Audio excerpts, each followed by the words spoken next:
Mitsuo अब साहियो के planet पर रवाना हो जाता है। सुमिरे उसकी याद में रोती है और बोलती है, मित्सुओ प्लीज़ तुम जल्दी आना।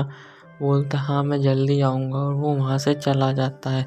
और फिर वो साहियो के प्लेनेट पर पहुँचता है और वहाँ पे देख बोलता है, साहियो अब क्या हुआ, तुम्हारे डैड और मॉम कहाँ है? कह रही सॉरी, मैं तुमसे एक बात बोलूँ, मुझे माफ़ करना। क्या कह रही हो? मुझे माफ़ करना मतलब तुम कहना क्या चाहती हो साहियो? बोलते प्लीज़ मुझे माफ़ कर दो, मुझे अपनी फैमिली को बचाने के लिए तुम्हें इस प्लेनेट पर लाना पड़ा। बोलता है तुम उसकी चिंता मत करो, अगर मैं तुम्हारी मदद नहीं करूँगा तो किसकी मदद करूँगा?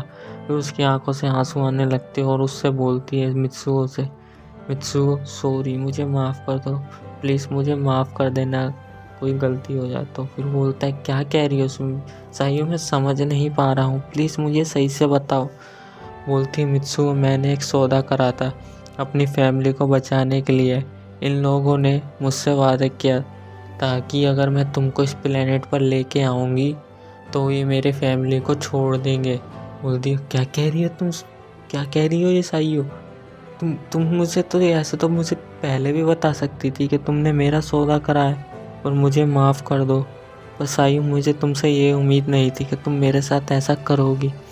बोलते सॉरी मित्सुओ, मैं तुम्हें सुमीरे के साथ नहीं देख सकती और मेरे को अपनी फैमिली को भी बचाना था। मैं तुम्हें काफ़ी टाइम से पसंद कर, पर साहियो तुमने ही तो हमें मिलवाया था और तुम ही अब हमें अलग कर रही हो।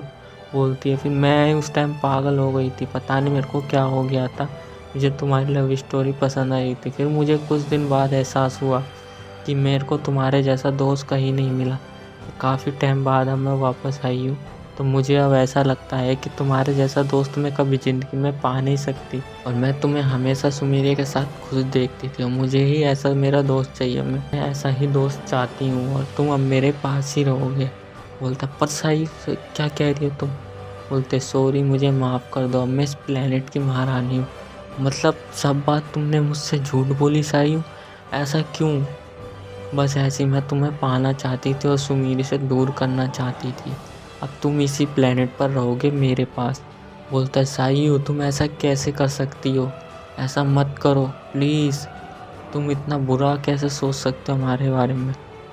और तुम्हें मैं पता है तुम्हें पसंद भी करता था और सुमीरे को भी पसंद करता था, पर तुम ऐसे करोगी मुझे यकीन नहीं था। पता है मैं तुम्हें अभी भी पसंद करता हूँ, पर ऐसा मत करो। तुमने ऐसा क्यों किया? तुम हमेशा से मेरे शुरू से झूठी बोलती आ रही थी।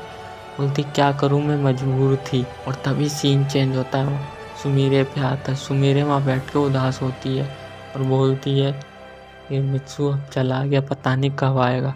तभी वहाँ पे से एक गाड़ी आती है और उसके सामने से उसमें से एक और लड़की उतरती है और फिर वो देख के एकदम चौंक जाती है, कहती ये क्या, ये कैसे हो सकता है, ये तो अभी गई थे। तभी वो देखती है और बोलती है ये तो साहियो है।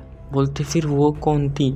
अगर ये सायूरी है तो वो कौन थी? अगर वो सायूरी तो ये कौन थी? मुझे समझ नहीं आया कि ये कौन है, क्या क्या झमेला है, मुझे कुछ समझ नहीं आ रहा। तभी उधर से बर्डमैन आते हैं, बोलते हैं आए सुमीरे क्या कर रही हो, मित्सुओ कहाँ है? बोलती परमैन बहुत बड़ी गड़बड़ हो गई है, मैं एक जगह पे एक लड़की रह सकती है? कैसे? वो तो पॉसिबल नहीं है, अर्थ पे तो पॉसिबल नहीं है, हमारे प्लेनेट पर तो पॉसिबल है। तुम कहना क्या चाहती हो? बोलती नहीं कुछ बात नहीं।